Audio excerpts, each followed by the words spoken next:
48818, and we have never spoken of it. But we know when we look into each other's eyes, and when we look thus without words, we both know other things also, strange things, for which there are no words, and these things frighten us. So on that day of the spring before last, Union 53992 were stricken with convulsions on the edge of the city, near the city theater. We left them to lie in the shade of the theater tent, and we went with International 48818 to finish our work. We came together to the great ravine behind the theater.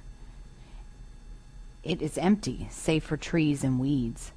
Behind the ravine there is a plain, and behind the plain there lies the uncharted forest, about which men must not think. We were gathering the papers and the rags which the wind had blown from the theater, when we saw an iron bar among the weeds. It was old and rusted by many rains. We pulled with all our strength, but we could not move it. So we called International 48818, and together we scraped the earth around the bar. Of a sudden, the earth fell in before us, and we saw an old iron grill over a black hole. International 48818 stepped back, but we pulled at the grill, and it gave way. And then we saw iron rings as steps leading down a shaft into a darkness without bottom. "We shall go down," we said to International 48818. "It is forbidden," they answered. We said, "The council does not know of this hole, so it cannot be forbidden." And they answered, "Since the council does not know of this hole, there could be no law permitting to enter it, and everything which is not permitted by law is forbidden." But we said, "We shall go none the less." They were frightened, but they stood by and watched us go. We hung on the iron rings with our hands and our feet. We could see nothing below us, and above us the hole open upon the sky grew smaller and smaller, till it came to be the size of a button. But still we went down. Then our foot touched the ground. We rubbed our eyes, for we could not see. Then our eyes became used to the darkness, and we could not believe what we saw. No man known to us could have built this place, nor the men known to our brothers who lived before us, and yet it was built by men. It was a great tunnel. Its walls were hard and smooth to the touch. It felt like stone, but it wasn't stone. On the ground there were long, thin tracks of iron, but it was not iron. It felt smooth and cold as glass. We knelt and we crawled forward, our hand groping along the iron line to see where it would lead. But there was an unbroken night ahead. Only the iron tracks glowed through it, straight and white, calling us to follow. But we could not follow, for we were losing the puddle of light behind us. So we turned and we crawled back, our hand on the iron line, and our heart beat in our fingertips, without reason. And then we knew. We knew suddenly that this place was left from the unmentionable times. So it was true. And those times had been, and all the wonders of those times.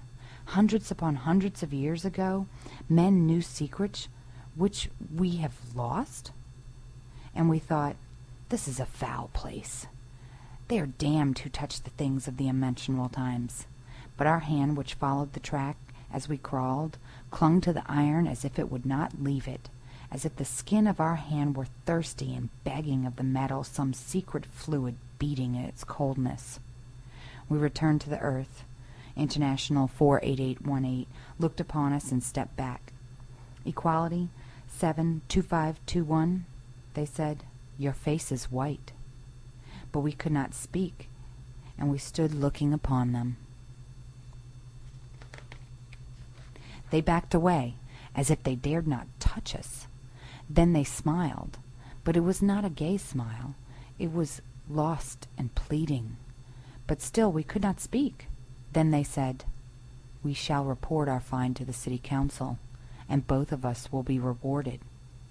And then we spoke. Our voice was hard, and there was no mercy in our voice. We said, We shall not report our find to the city council. We shall not report it to any men." They raised their hands to their ears, for never had they heard such words as these. "International 48818, we asked, will you report us to the council and see us lashed to death before your eyes?" They stood straight of a sudden, and they answered, "Rather would we die." Then we said, "Keep silent. This place is ours. This place belongs to us, Equality 72521, and to no other men on earth. And if we ever surrender it, we shall surrender our life with it also." Then we saw that the eyes of International 48818 were full to the lids with tears that dared not drop. They whispered, and their voice trembled, so that their words lost all shape. "The will of the council is above all things, for it is the will of our brothers, which is holy. But if you wish it so, we shall obey you. Rather shall we be evil with you than good with all our brothers. May the council have mercy upon both our hearts." Then we walked away together and back to the home of the street sweepers, and we walked in silence. Thus did it come to pass that each night, when the stars are high and the street sweepers sit in the city theater, we, Equality 72521, steal out and run through the darkness to our place. It is easy to leave the theater when the candles are blown and the actors come onto the stage. No eyes can see us as we crawl under our seat and under the cloth of the tent. Later, it is easy to steal through the shadows and fall in line next to International 48818 as the column leaves the theater.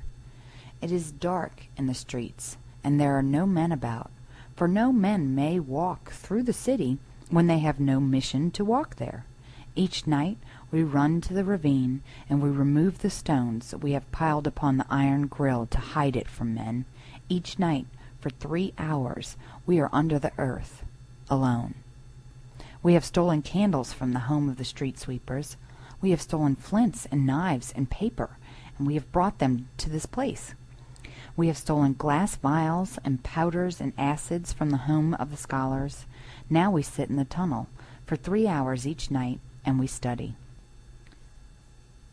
We melt strange metals, and we mix acids, and we cut open the bodies of the animals which we find in the city cesspool. We have built an oven of the bricks we gathered in the streets. We burn the wood we find in the ravine. The fire flickers in the oven, and the blue shadows dance upon the walls, and there is no sound of men to disturb us. We have stolen manuscripts. This is a great offense. Manuscripts are precious, for our brothers in the home of the clerks spend 1 year to copy 1 single script in their clear handwriting. Manuscripts are rare, and they are kept in the home of the scholars. So we sit under the earth, and we read the stolen scripts.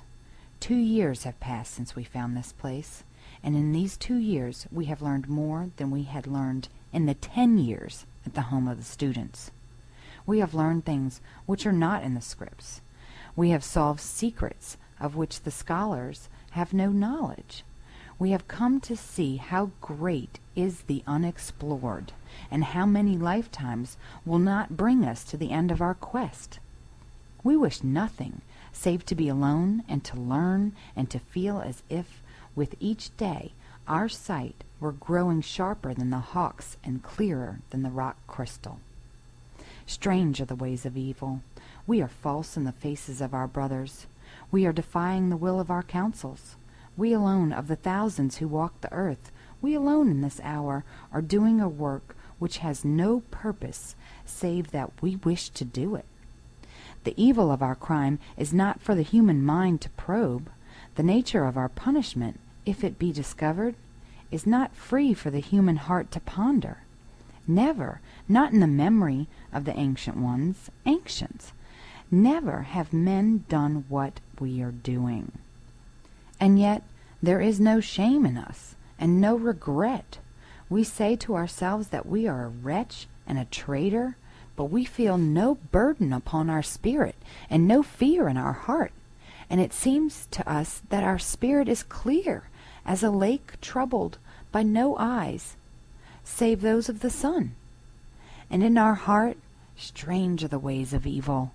In our heart there is the first peace we have known in 20 years. End of chapter 1.